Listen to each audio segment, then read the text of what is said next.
Oh no. Can you guys see my screen or Two not? ten ten. Question long back is asked by Maharaj Parikshit. Let me read out to you to 8:11. O learned Brahman, it was formerly explained that all the planets of the universe, with their respective governors, are situated in the different parts of the gigantic body of the Virat Purush. I have also heard that the different planetary systems are supposed to be in the gigantic body of the Virat Purush. What is the actual position? Will you please explain that? So now only Shukadev is answering from 2:10:10 all the way to 2:10:35. Oh. So let's read the Sanskrit. Purushondam vinirvidya yadasosa vinirgataha atmanoyanam anvichan apo shrakshish shuchi suchihi. Okay, translation. After separating the different universes, the gigantic universal form of the Lord Mahavishnu, which came out of the casual ocean, the place of appearance for the first Purusha avatar, entered into each of the separate universes, desiring to lie on the created transcendental water, Garbhodaka.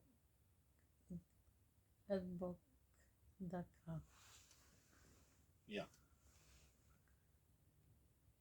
So we're entering it. Definitely there's a shift here a little bit in terms of topic.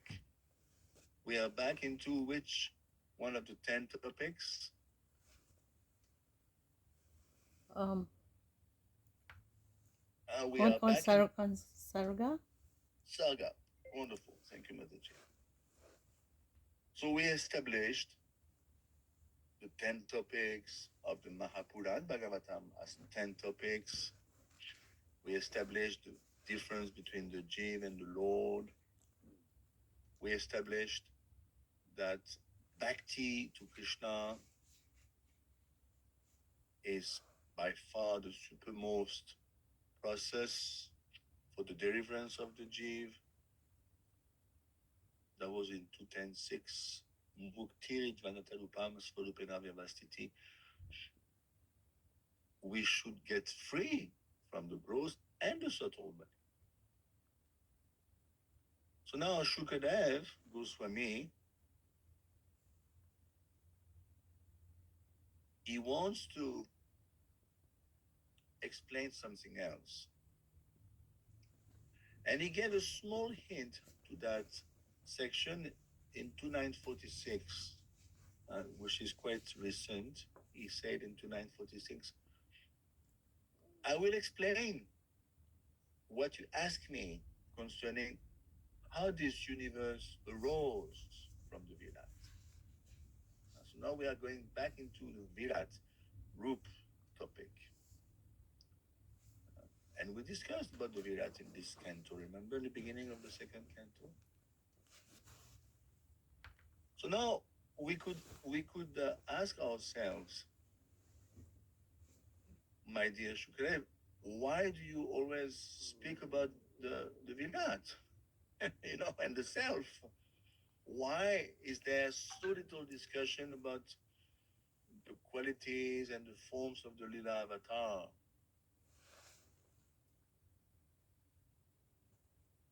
So that's a good remark. It's a fact we are not discussing much about Lila avatars here. We're discussing about Shrishti Tattva, creation all the time. Did you notice? So then, if we are not discussing about Lila avatars, whom whom the Lila avatars should be taught to then? Well, the Lila avatar, according to Vishwanath Chakravarti Thakur, this kind of kata should be taught to the Nitya Siddhas, those who are spontaneously reveling in pastimes of love, in the ocean of the Lord's beauty and pastimes. The Lila Avatar Qatar should be for those persons. But us, as far as we are concerned, we are kind of sleeping on the bed of, of bliss, of sense pleasure. And we can we tend to faint in the waves of suffering arising from karma. We are still, of course, as devotees, we are no more entitled to karma, but we're not fully awakened. We cannot deny. So, how can we, how can the pastimes of the Lord be taught to us? That is why there's so much in the Bhagavatam, there's so much discussion about creation, and again, you will see in the third canto twice more. Again, another 2 times it's going to be taught again, creation. Because this Puran, this Srimad Bhagavatam is very merciful, and Bhagavatam is always thinking how to give instructions to us. We are sadhaka, we are not pure devotees, we are practitioners. So, by some trick or other, the Bhagavatam is trying to always wake us up. Just like, I don't know if you know that if you have one of your limb burned by fire, do you know what is the relief? The relief of being burned is to administrate fire. You get relief by fire. You have been burned by fire, you get relief by fire. A ghostly person, someone who is haunted by a ghost, how is he revived? By a ghost mantra. So that is why, because we are absorbed in Maya, in on the sleep of Maya, in the sleep of Maya, we can be awakened by topics regarding Maya. This is the point of Vishwanath. There's a verse 2753. Shukdev is saying, if the Jiv constantly describes Maya in relation with the Lord, in relation to the Lord, if he remembers Maya or hears about Maya with proper faith, then he won't be bewildered by Maya. So that is why we are always, Bhagavatam in the beginning, we are still in the beginning of the Bhagavatam here. There's a lot of creation topics. And even Buddha Prabhu used to tell us, Dasya Bhakti, Eshvaya Bhav, establishes Dasya Bhakti. More you are aware, Eshvaya Bhav means Eshvaya Gyan, you are aware of the divinity of God, more that's going to kick in your Dasya Bhakti nature. You become servant. Why do you want to serve more? Because you understand, well, this Krishna is the supreme. I'm getting lots of knowledge about Eshvaya Gyan, his opulence, how he functions, Starga, Virat Rupa. So then the outcome of that is you want to serve more. That is why you will see the first 9 topics, the first 9 cantos of Bhagavatam are replete with how his energies function, the Shrishti energy and Brahma and all these things.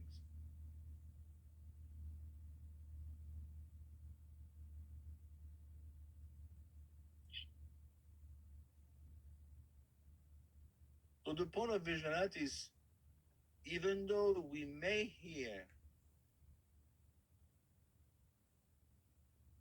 but when you hear Krishna Katha, especially pertaining to the Lord, given given to you by Madhya Madhikari.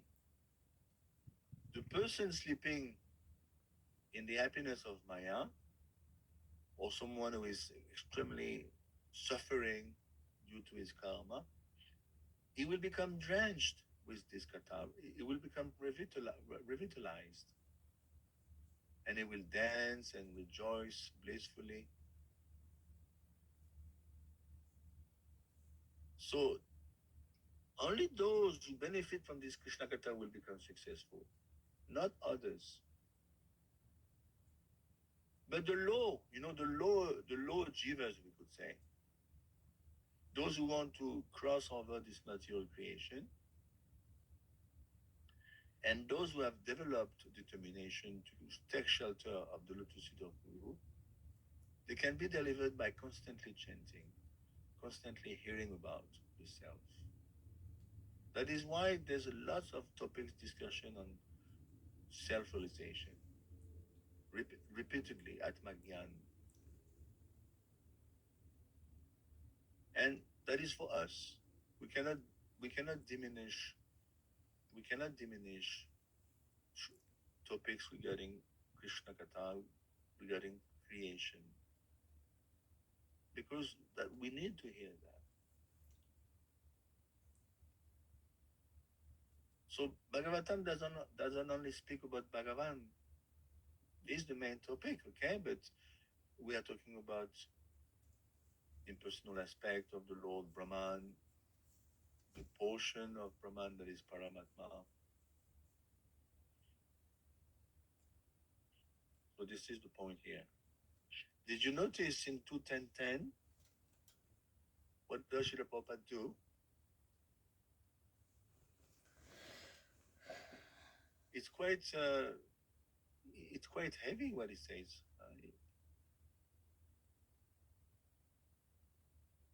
All these Shrishti Tattva, creation topics are relishable by the Prakrita Bhakta.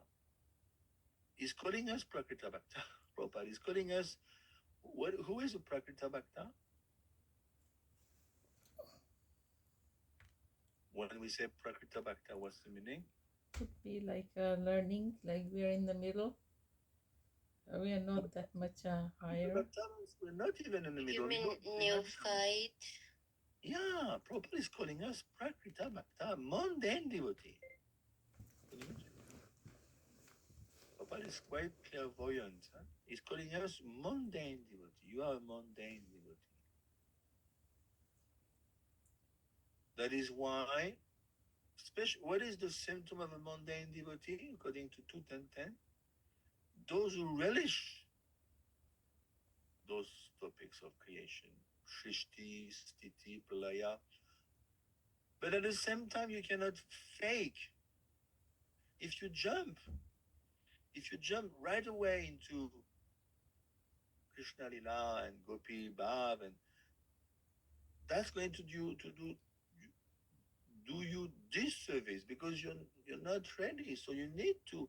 That is why all these first cantos, 1, 2, 3, 4, etc., are full of topics of creation. We need to establish that. Eshvarya Gyan.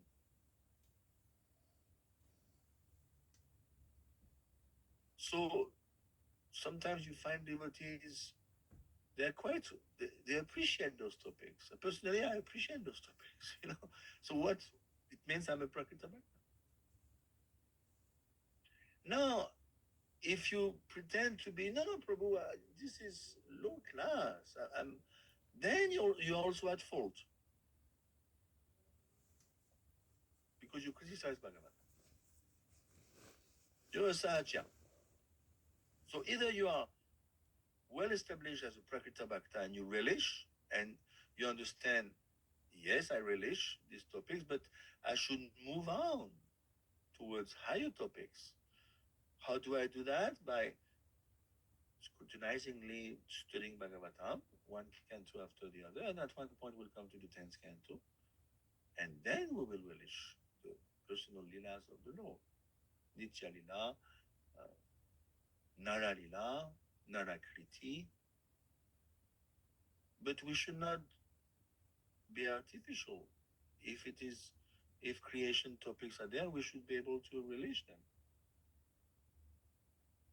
But Prabhupada is heavy. He's calling us Prakrita Bhakta. And then did you notice in 2.10 he's making a clear-cut distinction between Bhakta and Abhakta. What does he say?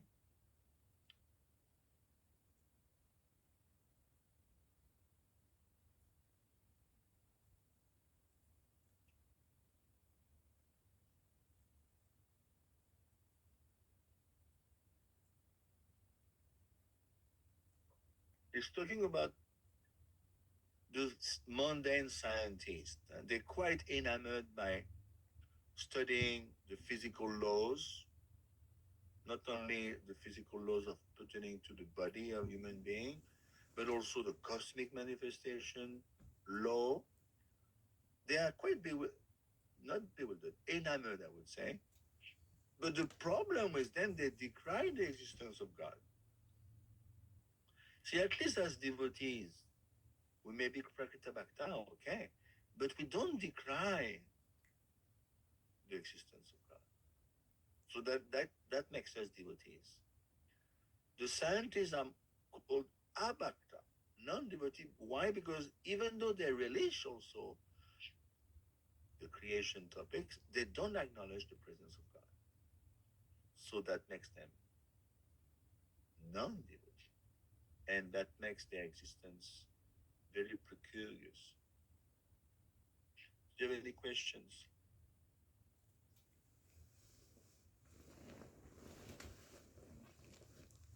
No.